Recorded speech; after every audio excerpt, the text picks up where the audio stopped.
Your away form generally has been good, but even allowing for that, that was some result at Chesterfield. The away form has been absolutely outstanding, if truth be known.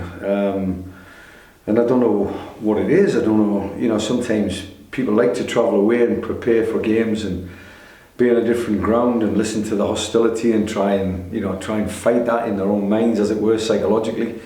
We've had some big venues as well. Boundary Park, full house, 12,500. Then you go to, it is Saltergate, isn't it? It used to be Saltergate. It's not anymore. It's a new ground now. Ah, right. So it's not, because I was going to write that down in my programme notes, Saltergate, but I thought no, it's changed. It's a new stadium now.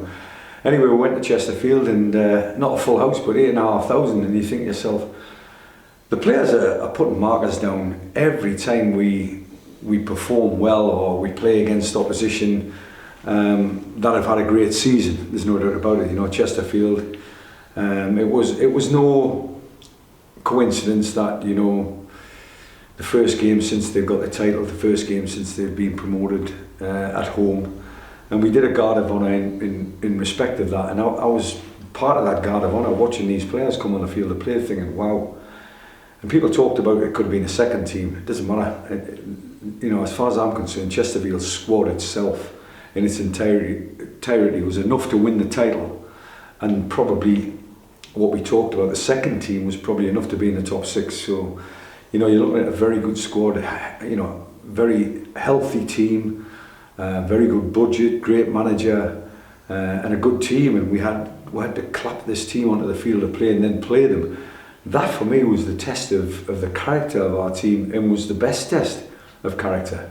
The fact that we clapped this team onto the field of play, knowing full well that if they turn up today, we could be in trouble. They did turn up, there's no doubt about it in my mind, but we scored a great goal early on from a secondary part of a set piece, we call a long throw. And Christian Oxlade-Chamberlain, somebody who I've not really overlooked, but I haven't selected for, 12, 14 games now, and I'm thinking to myself, why?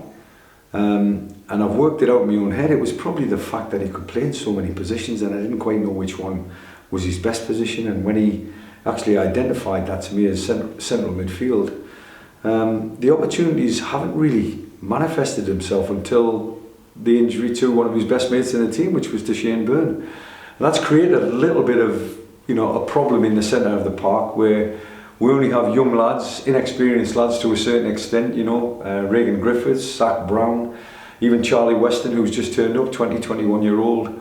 And Ox actually adds a little bit of something to that, and what a game he had.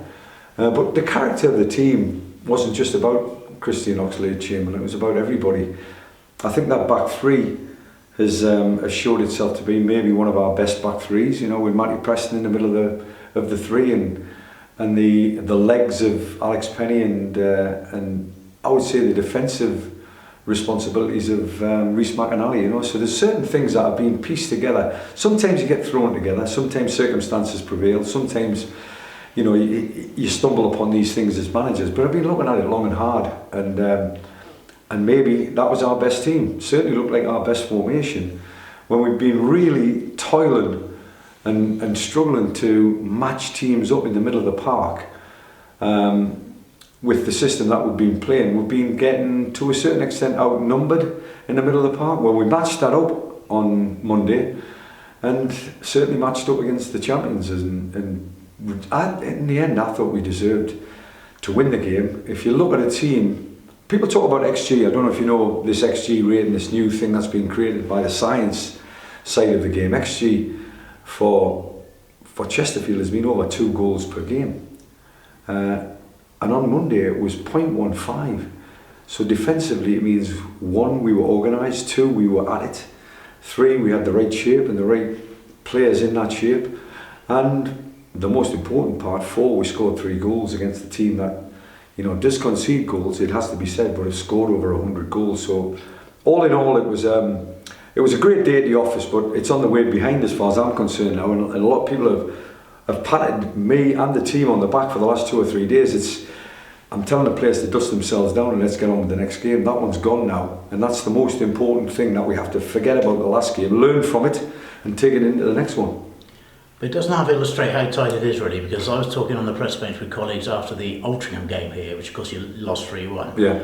Given it's a 5:30 kick-off against Halifax, I would say conceivably it goes the wrong way at Chesterfield, now the results go against you. You could have been relegated before you kicked off against Halifax. Now, if you win against Halifax, conceivably, if other results go with you, you can be out of the bottom four. That's what the season has been, strangely enough, since, it has to be said, since the first 4 games of myself and Neil MacDonald's tenure at Kitty. Them 4 games, you'd think anybody wins 4 games in any division, in any football club, you'd be going up the league, you'd be climbing up the league, and we we were that far adrift that I think we managed to claim 1 place after 4 consecutive wins. But what it did was it got us a foothold in the competition, and that is important. You get a foothold in a game of football, it means it's going to be close, you're involved, it could go either way, but you've got a foothold in it. It means you've got the right mentality, you've got the right group of players.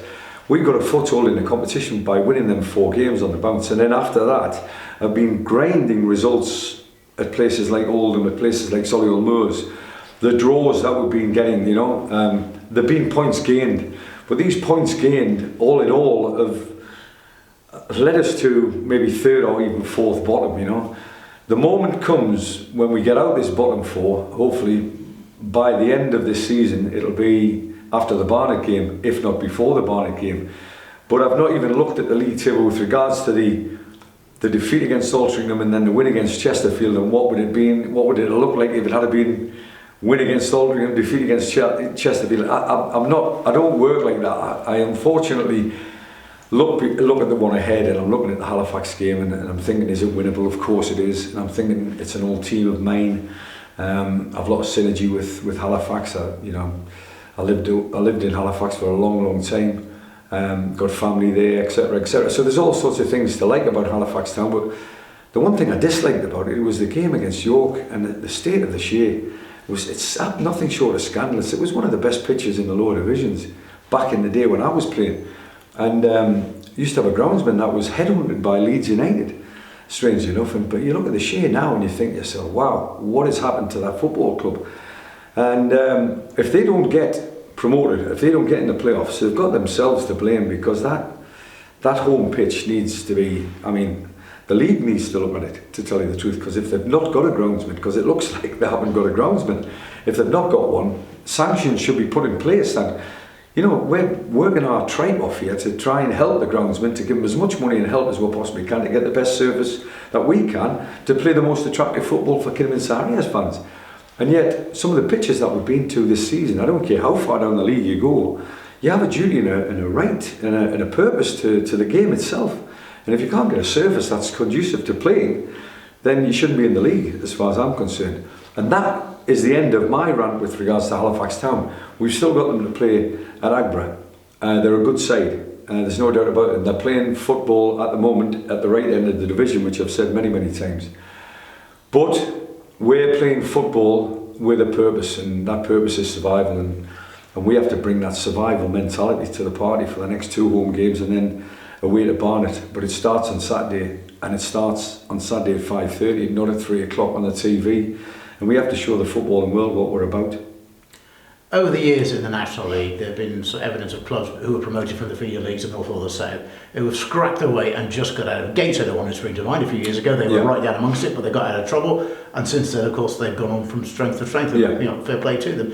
Do you see that potential here within the squad you've got? Obviously, there might be changes over the years, but do you see that potential here? You'll be surprised at what we do see and what we do witness. We had a lovely golf day yesterday over in Bewdley, and we ended up, myself, the chairman, Dean Holsworth, Neil MacDonald. We had a couple of beers at Dean's place and chewed the fat and discussed football, and a lot of things were discussed, to tell you the truth.